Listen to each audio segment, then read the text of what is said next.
Salve, rapaziada, esse vídeo vai ser muito bom, cara. Se inscrevam no canal. E o vídeo é sobre os 10 maiores clubes do Brasil. É um vídeo que acho que vai ser longo, cara, porque vão ter que resumir o máximo aí pra câmera aqui do celular aguentar, porque a capacidade dele não é muito boa. E vamos lá. Em décimo lugar, pra mim, tá empatado o Atlético Mineiro e o Botafogo, cara.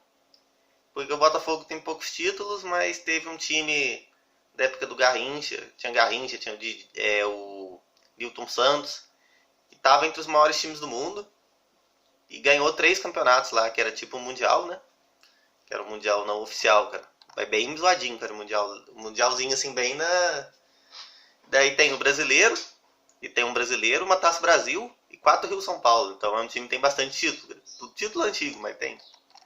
Ele empatado com o Atlético Mineiro estão em décimo lugar.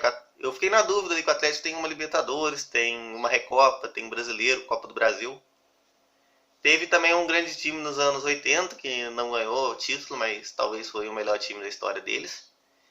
E sem contar o estadual aqui, eu não estou contando que é título de menor expressão. E o Atlético é o maior campeão do seu estado também. Então, os dois ali empatados em décimo lugar, cara. Porque eu fiquei em dúvida, deixei os dois em décimo. O nono seria o Vasco, que embora esteja numa má situação, tem uma Libertadores, um Sul-Americano de campeões, que era tipo uma Libertadores, 3 brasileiros, não, são 4 brasileiros, contando com nomenclatura comum, que é o João Avelange, que era de 2000, também é um brasileiro. Ali pela CBF considera 4 brasileiros, o Vasco tem Copa do Brasil, Mercosul, 3 Rio São Paulo, então ele é o nono time. Tem uma torcida aí com mais de 7 milhões de torcedores. Torcida muito grande, embora esteja numa péssima situação. Daí agora já começa a pegar, cara. O oitavo é o Internacional, é o Mundial de Clubes da FIFA.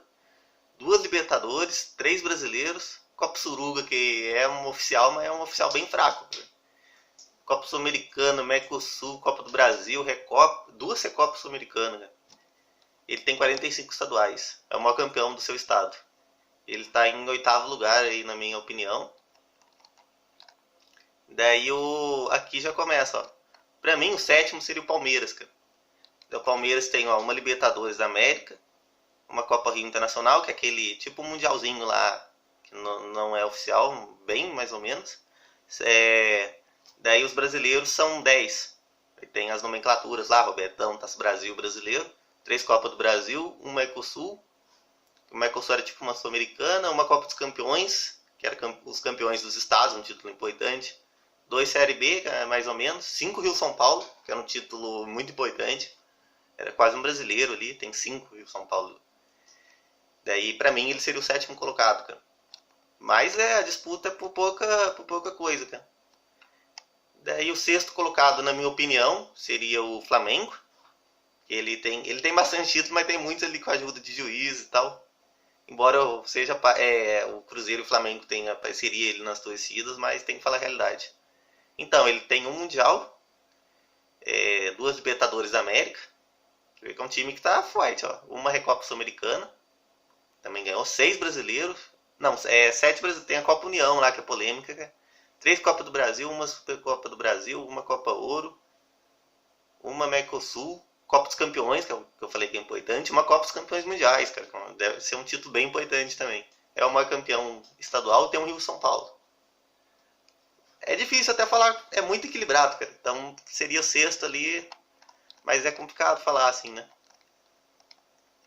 Sexto? Vamos ver, ó. É isso, sexto. O Cruzeiro seria o quinto. Ó, 2 Libertadores da América, 4 brasileiros, 6 Copa do Brasil, uma Copa Ouro, uma Recopa, uma Copa Master da Supercopa, que é um título aqui da Conmebol, 2 Supercopas da Libertadores, que eram os campeões da Libertadores disputavam, uma Copa Centro-Oeste, que é um título fraquíssimo, 2 Sul-Minas, tem os 2 triangulares de Caracas, lá que era o Mundial Zoadão, lá, e tem alguns estaduais. Daí seria o quinto. Não, tem o Corinthians, né? Daí quarto, Corinthians. 2 mundiais de clube da FIFA, que tem pra mim, é a mesma coisa daqueles mundial zoadão lá. O Mundial de 2001 de 2012, uma Libertadores, uma Recopa, daí 7 brasileiros, 3 Copas do Brasil, 5 Rio-São Paulo, uma Série B, uma Supercopa do Brasil e é o maior campeão do seu estado. Daí pra mim o terceiro seria o Grêmio, cara. O Grêmio tem um Mundial, 3 Libertadores, 2 brasileiros, 2 Recopas Americanas, 5 Copa do Brasil, uma Série B, uma Copa Sul, uma Supercopa do Brasil. E daí aqui é bem polêmico, cara. Eu colocaria o Santos em segundo. Mas se eu for ver pelo time histórico, o time do Pelé... Então, se eu for ver de grandes times, o Santos ganha. Teve o time do Pelé, que é um dos maiores da história. Se não for o maior da história. E o São Paulo ganha por títulos. Então seria tipo um empate técnico. Daí o Santos tem 2 mundiais, 3 Libertadores, 2 brasileiros, uma Recopa Mundial, um Robertão. Calma aí. O brasileiro é tudo junto, né? O brasileiro, Robertão, Taça Brasil, daí acho que é 8 ou 9. 8. Daí tem uma Copa do Brasil, uma Comebol, 5 Rio-São Paulo, que era um título importante esse Rio-São Paulo. É o segundo. Daí o primeiro seria o São Paulo, cara. Aí seria o Intercontinental, que é o Intercontinental Mundial, 2 Mundial. Tem outros 2 lá, Mundial que não é aqueles Mundial zoado lá. 3 Libertadores, 6 brasileiras, 2 Recopas Americanas, uma Supercopa da Libertadores, 2 Copas dos Campeões Mundiais, uma Copa Sul-Americana, uma Master da Comebol, uma Comebol, um Rio-São Paulo. O Rio-São Paulo ele não tá muito bom, cara. Então, e tem alguns estaduais. E esse é o ranking, cara.